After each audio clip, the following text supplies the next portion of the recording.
We can come up with a term for it, but that wasn't just 10 minutes. That was the 4 years of college or whatever, 2-year degree or Yes. whatever. It was the years of entrepreneurship practice and, Mm-hmm. how many other logos before it, their designs or practice that you Mm-hmm. put into it.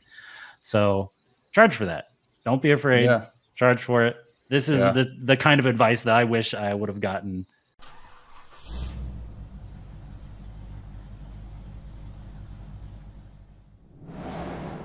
Hey, how you doing? You're now in with Lionel Mosby Jr., and this is the Lion and the Lambo podcast, where we discuss biblical entrepreneurship, impact, and true success. And I'm so excited today. Actually got my brother. What's going on? Andrew. Hey, Lionel, it is good to be on with you. Good today. That's awesome, man. How's your week been so far, man? How's everything been going with you? It's been going well. Pretty regular work week for me, getting things done, trying to get those checks in the bank and everything. So yeah, it's been going well. Yeah, that's a normal process, I think, for everybody right now. Trying to make sure they still hit the bank. So I definitely understand that.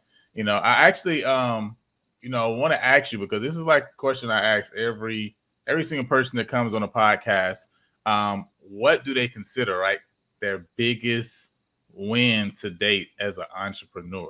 All right. So what would you say is your biggest win in this point? I mean, up to this point. Yes. I'd say that would be earlier this year, going full time with my graphic design business.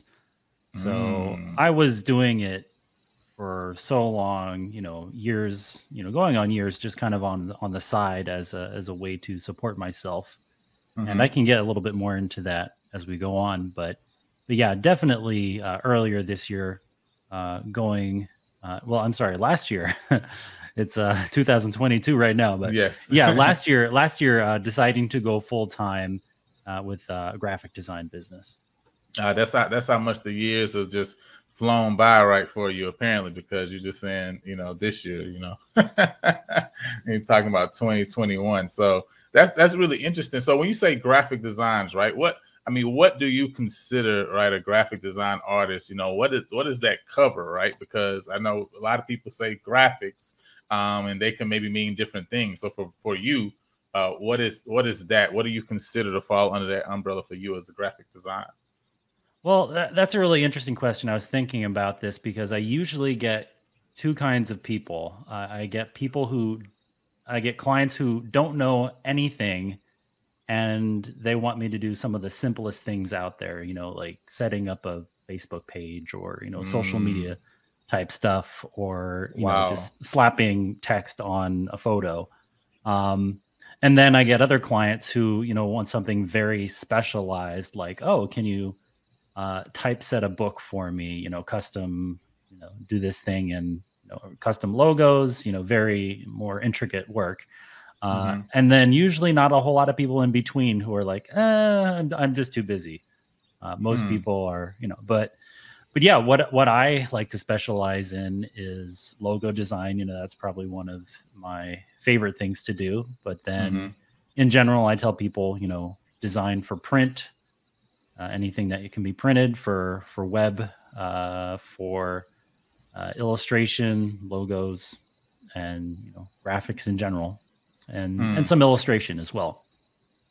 Gotcha. Okay, so that's pretty interesting. Then, I mean, it even makes me think that there's a lot of people who consider, like, man, all I know how to do is this. But the fact that you're saying, man, some people ask you to even set up a Facebook account, it's like, hey, look, whatever you can do, somebody needs it. Okay, somebody needs help. Yeah, well, I find myself doing a little bit more and more each day, just getting new skills, or being asked to do different things that I wasn't before, or just discovering new ways of doing things. So video editing, I edit a podcast. That's awesome. I've edited a couple podcasts before, but I'm currently doing one right now. So yeah, those kind of things, multimedia type interest. I got you. Yeah, I mean, even when I'm listening to you, I'm just thinking, like, man, your mic sounds so awesome right now. Like your audio sounds great. You know, that's literally something was going on in my mind right there. So it makes sense when you say like, yeah, I was editing a podcast. Yeah, that makes sense. Because it's coming through really good right on my end. I was going to ask you too, right? Because you say logo design is one of your favorite things, right? Like what is about, you know, logos? And I'm thinking you're talking about maybe a custom logo situation or something a little bit more intricate. If not, then you can correct me, right? But right. what Yeah. what is it about that though that for you is like this stands out as something that, you know, I really love to kind of take on these projects? Yeah, well, you can obviously go to a website online and get the computer to do it. Really, you can get AI to do it, or you can, you know, go on Fiverr. Um, but really, what I like to do is really help people find a voice visually. Well, find a look, not a voice, but but you know, a visual voice. A visual voice, you know what I mean? Right. I was following. I was with you. You're with me, yeah. So the finding you know, a brand and identity. You know, there's different names for it, but you know, branding, visual branding, brand identity. Mm-hmm. But yeah, looking at what somebody's goals are, you know, breaking down what they want to accomplish, and you know how they figure out on doing things with their business, with their ministry. I work with a lot of you know, smaller ministries, and then some larger ones with you know, church, with the Adventist church. And but yeah, it's really a puzzle, because you know, getting to know somebody, a lot of it is building relationship. Okay, you know, explain to me who you are, what your goals are, what your vision is, and you know, what are your ideas. Now, the thing about ideas that people usually have about their own logos, and it's a rule in general, it's the first idea usually is not the best idea. You know, you can get down to the 32nd, the 145th idea. Like, for example, I had just scribbled out a few ideas, well, actually a whole page of doodles for a client, and they picked one that I didn't even really consider. It was just like this super simple, you know, the way that I had the letters arranged in their name, because it was a 3-letter name. And you know, I didn't even that wasn't really a choice in my mind, or it's not that I wasn't thinking about it, but you know, they saw something there, and we were able to take that and, you know, work that up. But yeah, there's definitely the puzzle of, you know, taking a relationship that somebody has, and building that up, and then matching that with a visual style, matching that with you know, something that represents who they are, their brand, their ministry, their company, maybe themselves personally. And usually it's, you know, taking a couple of concepts, but really narrowing it down to 2 main concepts that people want to get across, and explaining that visually. So, you know, a lot of good logos, they'll have a hidden message in it, or, you know, a little something special. Yeah. Maybe not hidden exactly, but, you know, there'll be something very special about it. It's like, oh, that's not just, you know, the name written on something, but, you know, it's got a certain style. It's got a little thing in there that's, you know, the cherry on top kind of a thing. And it's fun to look at. It's fun to, you know, put on things, and you know, and recognize the name. So you can think of like the FedEx logo, where there's a hidden arrow. And, you know, super simple things like Nike, Baskin Robbins, you know, 31. Right, the 31 flavors. Right. Yeah. Those are some pretty classic examples, but yeah, being able to take those concepts, put it all together, and have something that comes out that is beautiful and elegant and usable and Yeah. scalable. That's another thing that is often that amateurs will, or noobs, people who are just starting off and are trying to design things themselves, they make the mistake of not making it scalable, meaning not in terms of the business terminology, Right. but in terms of literal. Does it look good really big? Oh, what if you make it really small? Does it Right. still maintain its legibility? Right. And you don't That's a have good to point. make a different version of that logo in order for it to look good at a smaller size. But yeah, so there's some basic design things we're going That's over a here. No, I mean, that's a good point, right? It's something that people even considering, that's in that space, right? Because I can remember at different times when I was looking to, have a brand identity, right, logo wise, right, and think of the process of going through and thinking through all of these different type of concepts, right, to try to figure out, okay, what tells the story of my company visually, right? For people when they see it, right, that they're not just recognized like, oh, this is this thing or this is Lionel, right, but even that like, oh no, that connects to Lionel, right? You know what I mean? Like I can see how that connects to him and what he's doing, right? In the bigger picture of maybe your even personal brand that you're trying to build, or business or whatever it may be, right? So it's really interesting to hear that, and even hearing you talking about doodling, right? Because I think that was for me something that, and I didn't know how everybody goes about their process, but for me, I always like am sketching multiple things out, right? It's like, so to hear that you're saying, yeah, I got a page of stuff. I'm like, okay, so, this is not foreign, I'm not alone, Right. this is kind of a general process. Like we kind of just take everything out of our brain, just put it on paper, and then, and it's kind of shocked me, how many times I've even working with a graphic designer that it's really been as I've been able to kind of sketch some things out that I'm like, okay, I'm able to say, okay, this is what I need, right? You know what I mean? After a couple of times of drawing it out, so I can see the importance of that. For real, for sure. So I know that you haven't always, though, right, been a graphic designer, and you haven't always been a full-time entrepreneur.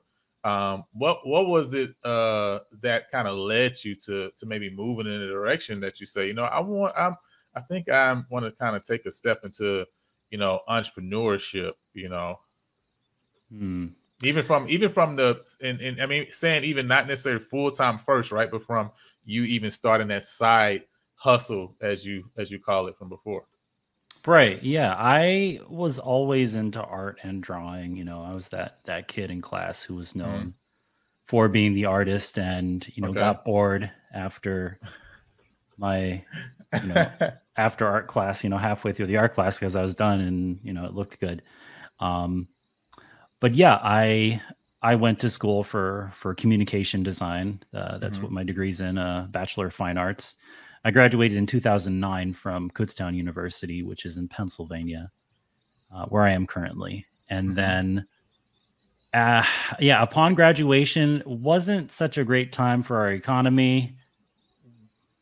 Had a hard time finding work. I ended up getting a job with a print company, just doing labor. And so running a digital printing press, large format, and did that for a little while. But unfortunately, just about a year after out of school, I had a health crisis and went through treatment. And those kind of things make you think about life. And it's like, okay, God, what do you want from me? Like, where am I supposed to go from here? Because life is precious. This has given me a new perspective. Because when you sit in a chemotherapy room with all these other people aging and going through a similar thing, and you have as a young man, the type of cancer that I had was very treatable. but yet, being with all the people there that probably weren't gonna have as good a result as I was, that makes you think and look at life in a new way. So, I asked God, so I was asking God, what, where am I supposed to go from here? I don't really want to be part of the whole, 9 to 5 type of environment. But he wasn't quite ready for me to do, full-time entrepreneur work, because one of the things I wish that I did take in college was business classes, which I was lacking. Because I could do all the art stuff, but didn't know how to make $1 from my art. Besides, some of the, the kind of the pipeline that they have set up is very much, you go to job fairs for graphic designers and, visual artists, and you kind of get picked up there. But that, I was in this space where that just was not a good thing for me at that time. And so after I graduated, I got this job with the printing company and went through my treatment, found some other work with a similar company, but then it was like, no, I can't keep doing this. God, there's got to be something else. And so it was around that time. So we're talking end of 2011, going into 2012. I heard about a mission project that my local church conference was doing. And so they had this plan to set up a community center in Center City, Allentown, Pennsylvania. And from that, I joined this, kind of very, very interesting and new approach to ministry, where we set out, we went around the city surveying, talking to people about, okay, what do you guys need? How can we do ministry in this city and have it be meaningful? All the while, I was kind of, doing stuff on the side, all throughout high school. I had done some little jobs here and there, stuff for my church, different types of media. I had done some like sign painting, mural painting. But life mentorship really came through this program that I got involved with the community center. And when I started there, it wasn't until maybe about 2015 where I really started to understand, I can actually make a decent living, earning from my design skills, just by, telling people about it, offering it, and going word of mouth. And that's really how, I've sustained my business for the past few years. I've always kind of, done it on the side, but really it's just been word of mouth and very, very little advertising, very little, besides, social media and just kind of posting stuff and sharing stuff, very organic. But yeah, and then, we come to the COVID years of our my time. And we, the community center essentially shut down for a little while, obviously. And we traded it in, or not that we traded it in, but we handed over the keys to a local lay pastor. And he was able to work more efficiently with building up the church, because we had volunteers basically. We had built a presence in the community, which is largely Hispanic and Dominican and Puerto Rican, And because the lay pastor was a native Spanish speaker, he was much more efficiently able to work with the community. And so here I am, like, okay, I need work. So I was working. For a couple of years I had worked with the local academy, just driving and doing some other odd jobs. I'd tried in 2020. I tried to do some DoorDash and some other stuff, and that worked out. But again, not really my thing. But as I found myself in need of just keep this thing going. Okay, how can I keep doing more with what I want to do and love to do? Then it just became more and more clear. Oh, Andrew, you just need to bite the bullet, say yes to full time, just doing this thing so you can concentrate on serving your clients, making good product, putting your name out there, and serving people in this way. So and I do look at it as a ministry, because and really that was a big selling point for me during those ministry years, because hey, support Andrew, Mm-hmm. hire him because he actually does missionary work, and this was my self-supporting or tent making ministry. Mm-hmm. No, So I get you.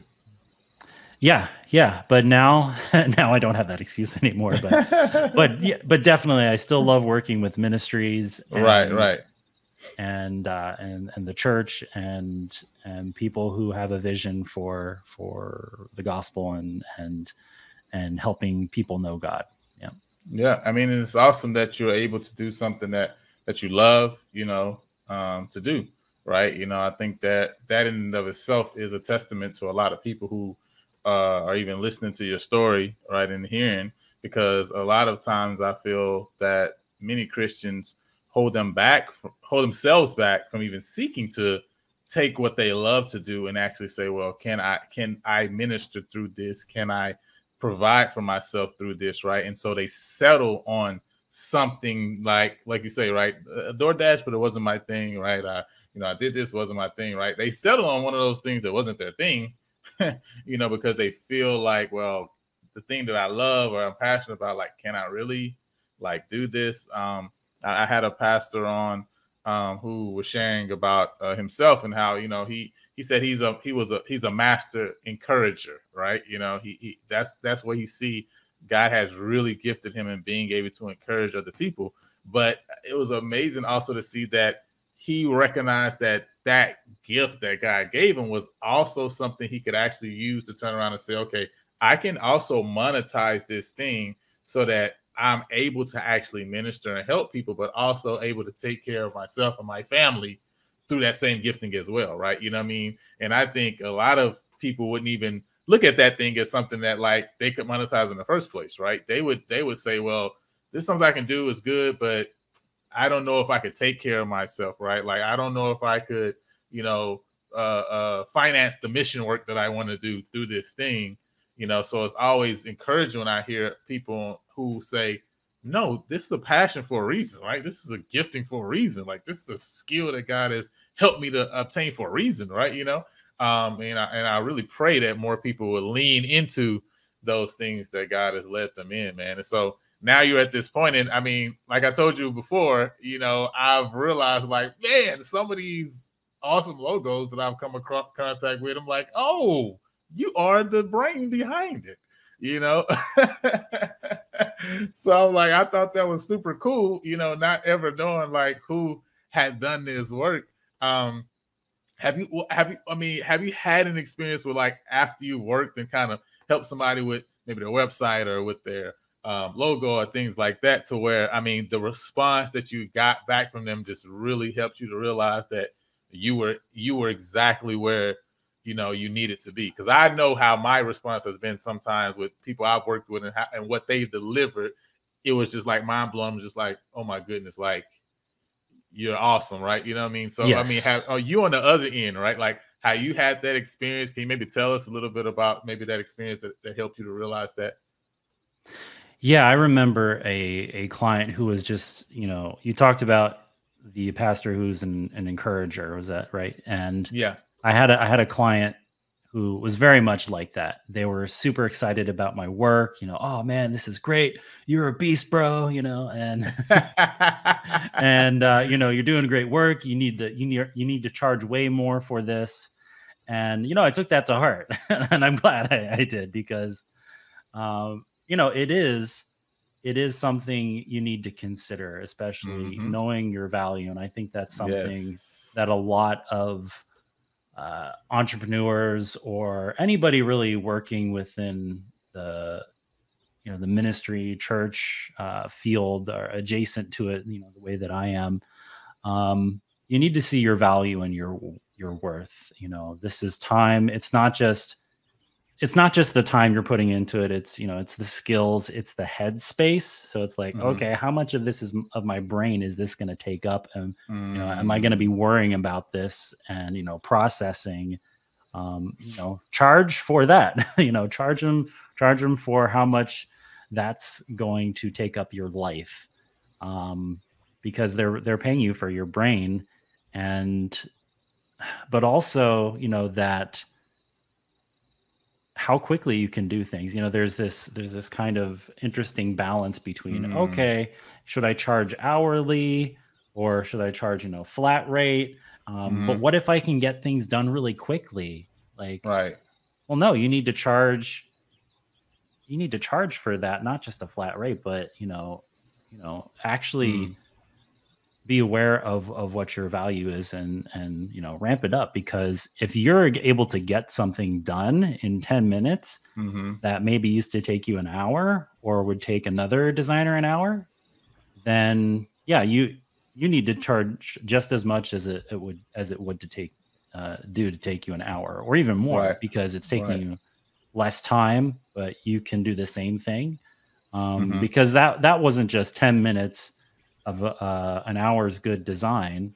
Uh, what do they call it? A 10-minute hour project. Or Hmm. we can come up with a term for it. But that wasn't just 10 minutes. That was the 4 years of college or whatever, 2 year degree or Yes. whatever. It was the years of entrepreneurship practice, and Hmm. how many other logos before it, their designs or practice that you Hmm. put into it. So charge for that. Don't be afraid. Yeah. Charge for it. This is Yeah. the kind of advice that I wish I would have gotten. Um, so yeah, Earlier. yeah, definitely. Would So you would don't. you would you have Mhm. taken that advice though earlier? Do you think you would have taken that Um, advice to charge more earlier? well, like I was saying with the gentleman who was very encouraging about, Hmm. the work that he was getting from me. He really liked it. And it's kind of like, oh, okay, I guess. And I think I had tried it, but I mean, you got to be careful. You got to know your client. And Mm, good point. usually with church folk, they're looking for the friendly Christian discount, the brother in Christ discount. And it's not always The BIC discount. You know what I'm saying? right. And it's not you know, you got to work with people where they're at. Yeah. Obviously, Yeah. people aren't multi-billion-dollar corporations that can just shell out thousands and thousands of dollars for a new identity, visual identity. But Hmm. um, you know, it's I've worked for meals basically for some people, but Oh man. but that Hopefully those some 5-star meals at least. You know what I mean? What restaurants we're talking about now, you know? right. But it is, you do have to work with people where they're at. Sometimes you have people who you really, at least when you're getting started, I think you're more willing to take on a variety of different clients. Hmm. Um, but and accept whatever payment you kind of, because you're not really familiar with the how to get things done. But then once you start to get settled in your abilities, in your career, in your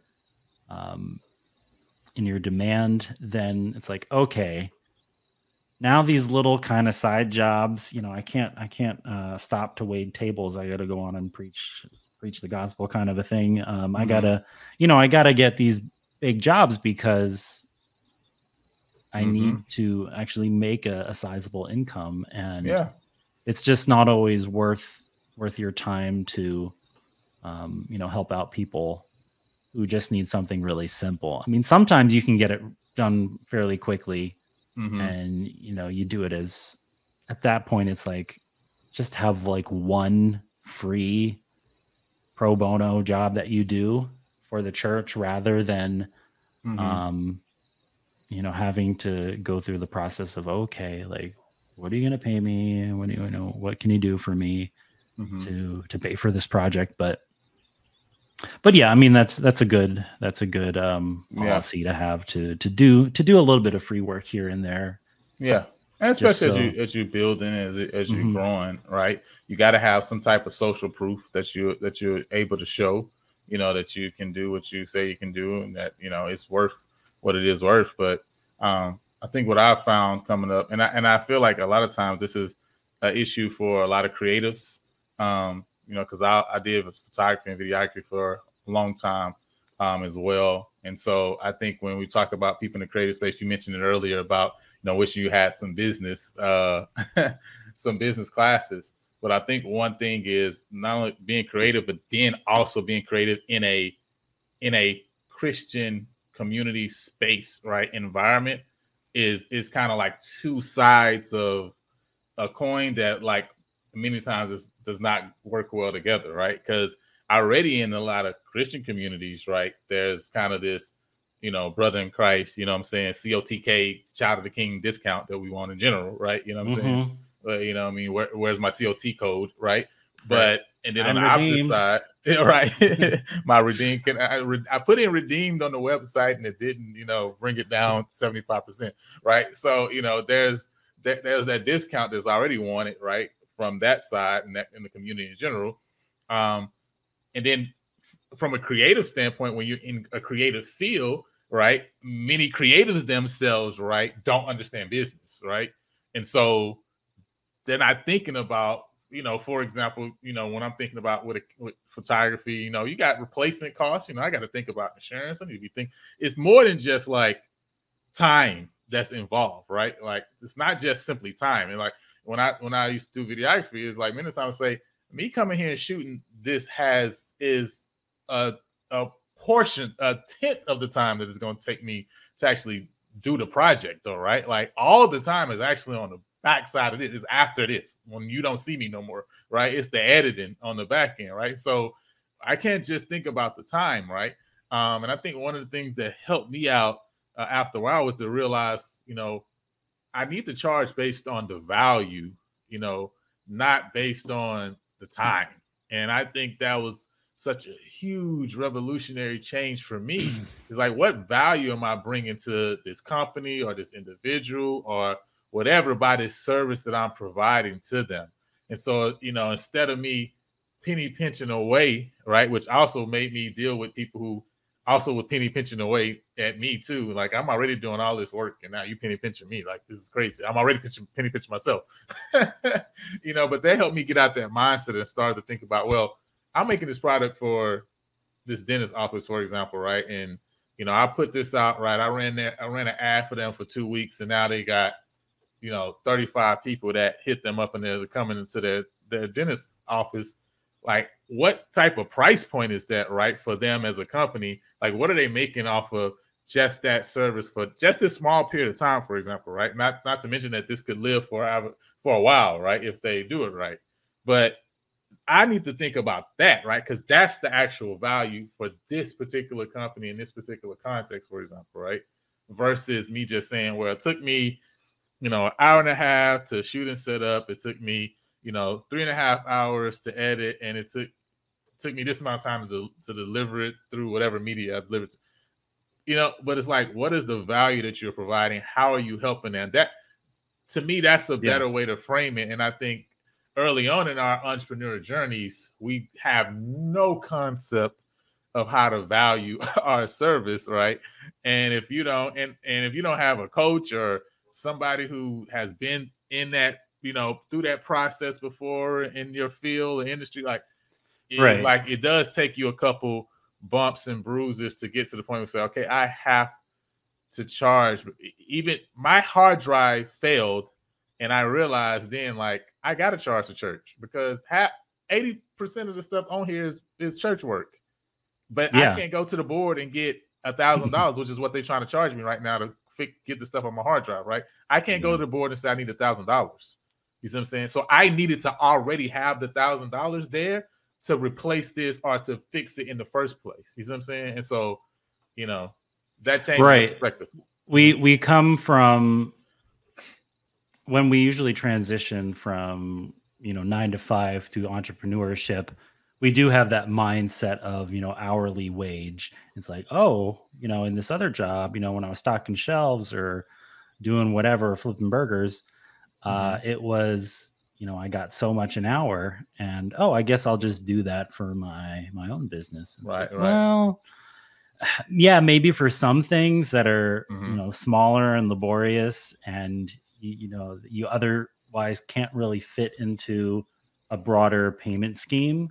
Like I do some website editing, and it's very, I don't really know how many set hours it's going to be. It's difficult to suss out a plan for it.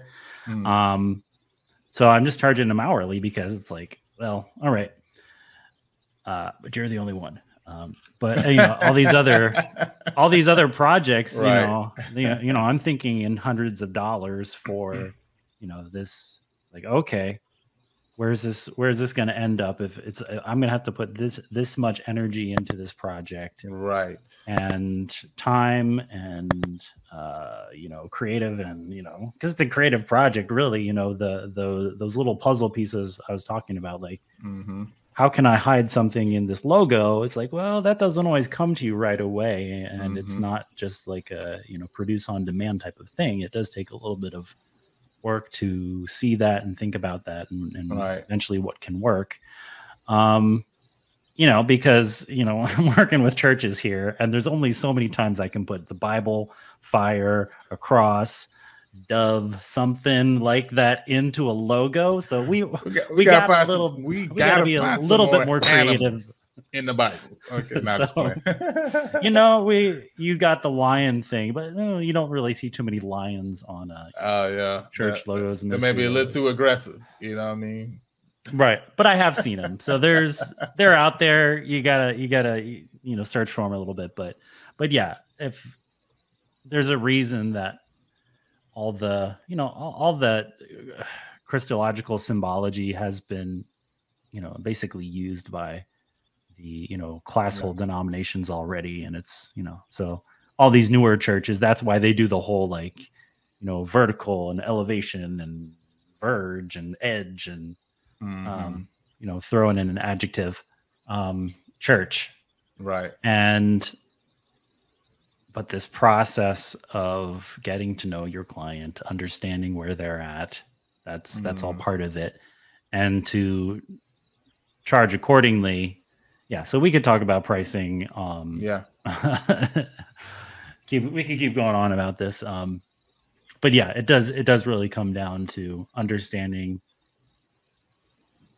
what your value is. And it is such a relief when you do get a client who's like, okay, what are you going to charge me? Okay, that's great. Like, what? I don't have to argue with you about this or heckle or bargain or you want the back and forth. The not the 5-finger discount, but the Christian Brother discount. But yeah, it is really nice when and you did, you mentioned that the way that the church thinks about entrepreneurship and ministry sometimes, and it's you don't really want to market yourself too the church, you want to market yourself to the different positions within the church, or where you have to kind of figure out who the people you should be talking to are, who actually understand the value, and not just like, oh, church person, hire me, but actual like, who's the communications director, who's what are they looking for, find out what they're in need of. Right.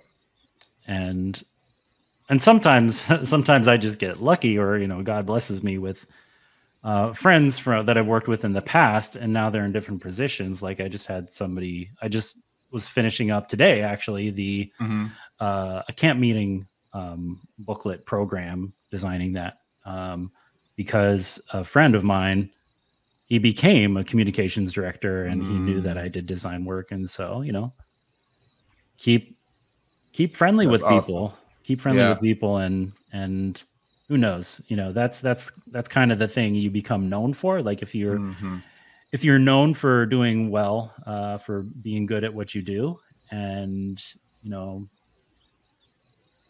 it becomes part of who you are, then people will remember that. And when they need somebody, like, and you charge a decent rate, but is honest, right? Not so much cheap and honest, but when you are honest about your pricing, like, oh, this is how much I charge, and you're going to get quality work for it, then they'll be confident that they can hire you in the future. Right. Not as big, that networking piece, and just friendship in general, right? Just as it's important for us to build, our churches, through friendship, right? Through connecting with people, through building relationships, being able to be vulnerable with individuals, and, then being able to really reach into the heart. It's really the same thing, on the opposite when you talk about building business relationships, right? It's no different. People are people. And so it's important for us to continue to, cultivate those relationships. And in the same way we could cultivate relationships in the church, right? That is not necessarily like, hey, I'm doing this. I would love to have an opportunity, right, to speak Christ into their heart, right? So that they can see, this, how much God loves them, right? He cares for them, how much he wants to walk with them, right? But I will love them. I will care for them irregardless, right, of whether they accept it or not, type of thing, right? And that's really the same mindset to me we need to have, even when we talk about networking for business. It's like, hey, I'm networking connect with people because I network and connect with people. Yeah. You know what I mean? It doesn't necessarily mean that, I'm gonna get the brotherly discount tomorrow, you know what I'm saying? Or that I necessarily need to, I'm trying to work with this person, or I'm trying to get them on this specific thing or whatever. It's no, I'm just connecting with them. And then, right, what happens will happen, right? The opportunities will come and flow. And because it's authentic, it would be such a better connection then too. And seeing that you have built your business, right, on word of mouth, I can imagine that you've come to realize some things that's important about how to really build connections with people. Right. There is a sense of honesty that you need to maintain. And, I haven't always been great communicator. I haven't always been great at, just keeping up with people, with friends and family. But it is a process that you kind of learn and you go through. And even in the business sense of maintaining those relationships, you get to understand that you want to help people, and not just in the business terms of like, oh, well, I'm doing this so that you'll come back to me in the future. Obviously, Exactly. that's a good side effect, but as an honest person who wants to be upright and moral, then you're not gonna obviously lie to people about the services and the things that you offer. But then you kind of get used to, it's like, oh, well, being honest is actually good for my business, and I'm not just gonna tell people what I charge them, but I'm gonna help coach them through, okay, so you know, how does that fit into your budget? You know, are you going to make a budget? You know, who do you need to talk to at your church or your business so that you can, you know, move forward with this? You know, so it does take a little bit of coaching and, you know, asking the right types of questions to people so that you can help them move forward so they eventually may be able to hire you. You know, I'm thinking of a recent thing where, you know, somebody basically wanted to do, you know, you know, Andrew, will you be able to do this for free, essentially? And it's like, well, unfortunately, I don't have the time to do that.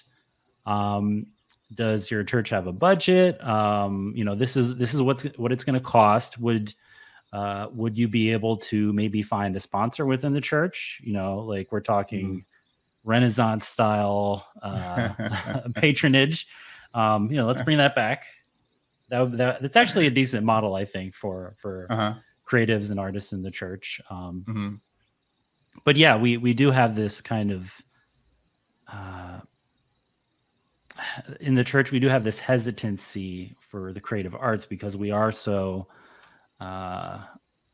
within especially within conservative churches that are so worried about, oh, you know, this is the public face of the church, and, you know, we're representing Jesus, and so there's not as an openness to the arts and to visual interpretation of scripture and the arts. And it is this delicate line that you want to walk, but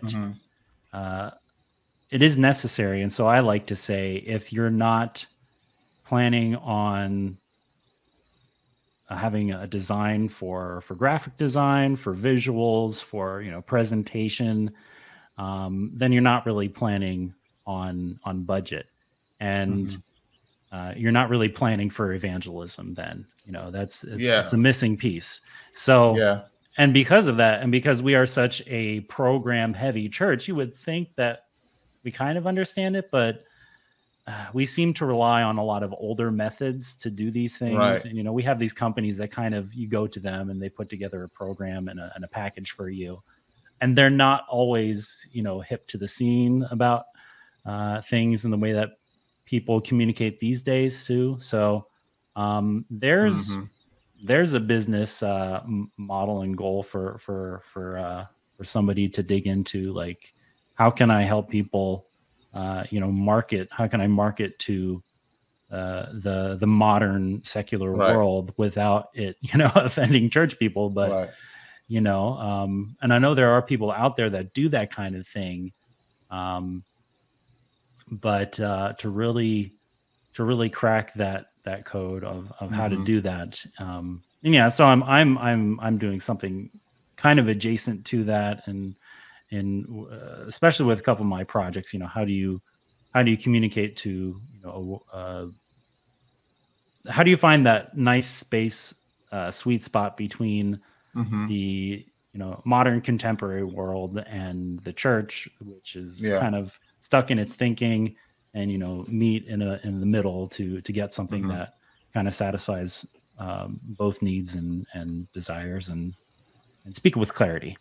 Right. And I mean, I think is important. I think throughout this, I mean, we see these concepts throughout the scriptures, to me, right? When somebody talks about the importance, for example, of storytelling and narrative, I'm like, well, that's the Bible, right? Like, you know, God obviously knew that because that's the form he put it in for us, because he knew we needed it that way, right? To me, that's the same thing we talk about, for example, the sanctuary, right? Like, you know, this is like literally is dealing with all of our senses, right? Because God obviously understands, like, he in order for me to reach them, right, I got to appeal to them, right? You know what I'm saying? And so that's why I'm putting this structure together in the way that I put it together. Yes, it teaches lessons, it tells stories, right?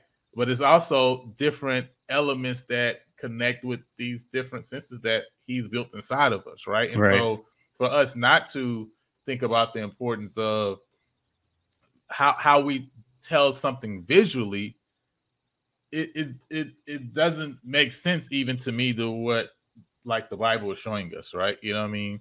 Because this central thing around the whole economy of Israel, for example, and then around the whole economy of salvation, right?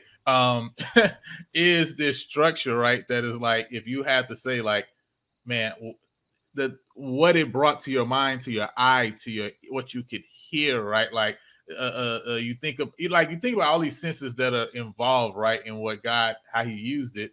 To me, it's important, right? And so we're talking about now reaching outside to other people. We have to also seek to appeal to them. It doesn't mean you're not seeking to be worldly or seeking to, disconnect from values, right? But we are seeking to use to think, right? To use our mind to think about, okay, these are individuals that God has created in a certain specific way, right? How do we appeal to these specific ways that He has made them to be appealed to, right? And visuals is one. And now, obviously, the enemy knows that, so he's putting a whole bunch of stuff up there that we now have to battle with. So if we aren't going to put the same effort and energy in, we're not going to win.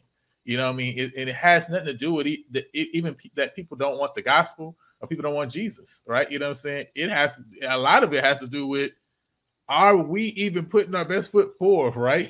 In this arena. Yeah. Because in our businesses, I'm not going to I'm going to think and look and say, what do I need to do, you know what I'm saying, from a marketing standpoint, so that I can also stand out, so I can differentiate myself, so I can be appealing to people who are looking for me and the service I provide.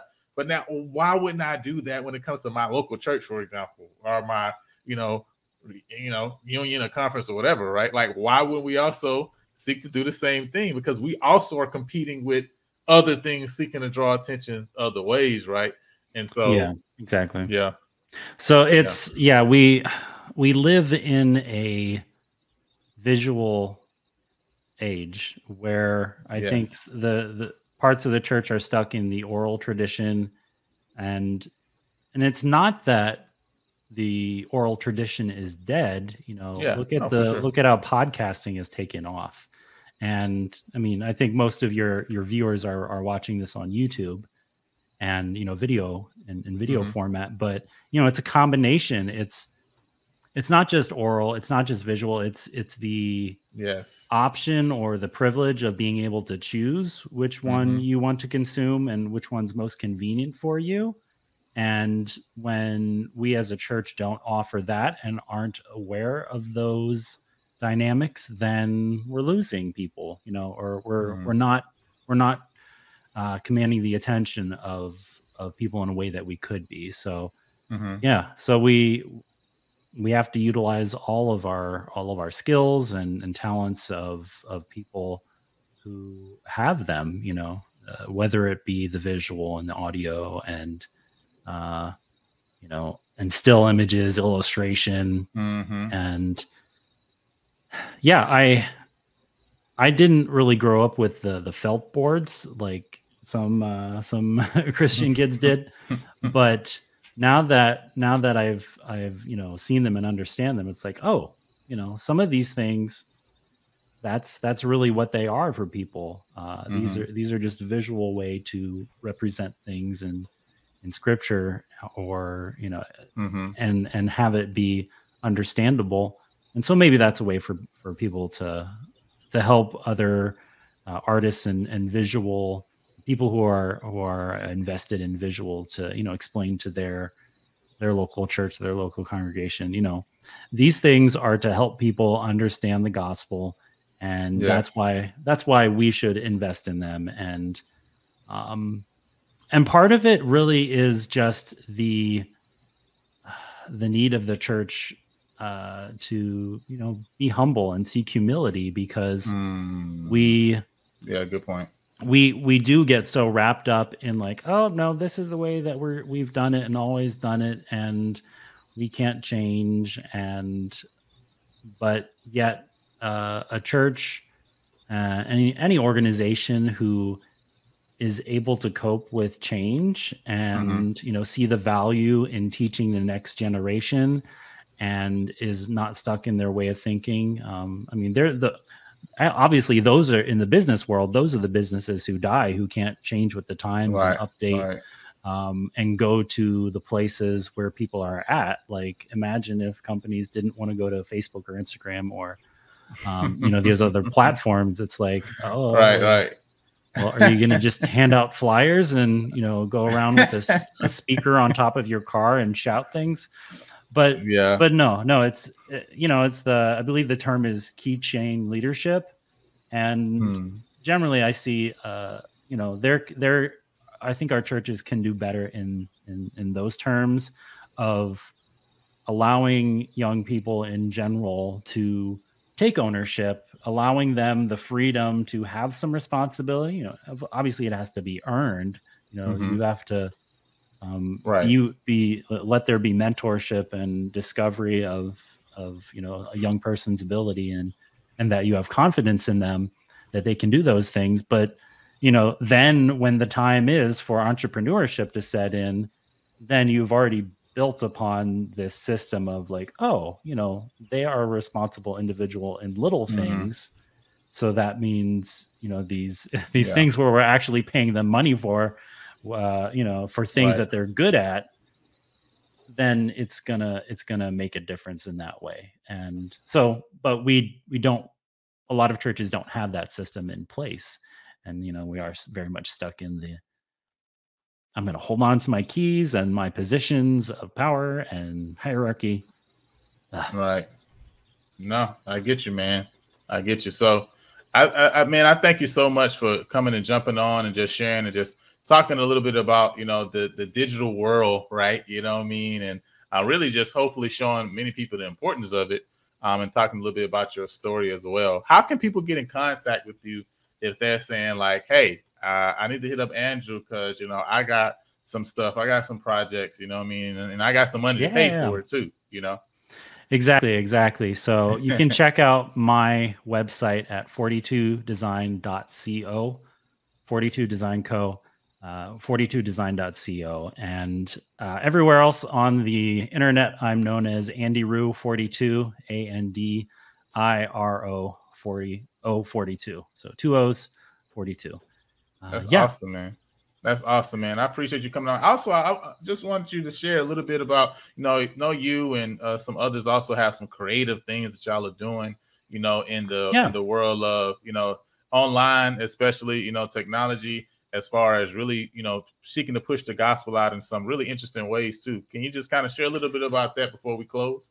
Yeah. So when the COVID year set on, I was looking for something to do, some type of some form of ministry. So I found a bunch of other friends, and I joined their band of merry fellows, and we started a Discord server, a Discord platform. If some people are not familiar with it, it's kind of like Zoom / Messenger, but.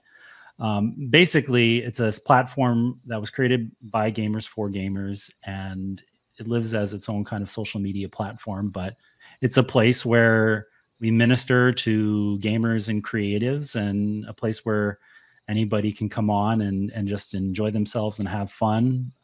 If they have Bible questions, there's room to do that. There's room to also just, enjoy yourself and, share memes and tell jokes and chat and, encourage each other, but also just play video games and have fun. So that's One Accord the Guild, or you can go to oneaccordtheguild.com if you want to join our Discord server and be part of a cool group of guys and gals who just love digital stuff and games and Christ.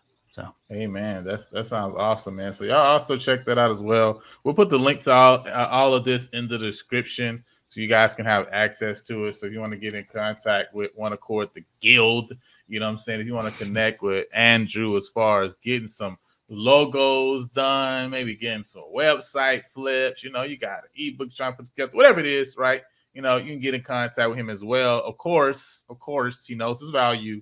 So understand you got to bring some value. Okay. All right. That's right. Everybody is we create win-win situations over here. I'm going to give you some options. All right. We Line of Lambo podcast. We create win-win situations. So, but man, we're going to leave that in the description for you guys to check out. But thank you so much for listening. Thank you so much for watching. Again, right, you can find us everywhere. Go to www.lionandthelambo.com to find out everywhere that we're streaming. And of course, catch the visual experience over on YouTube. But until next time, go impact the world. Talk to you later.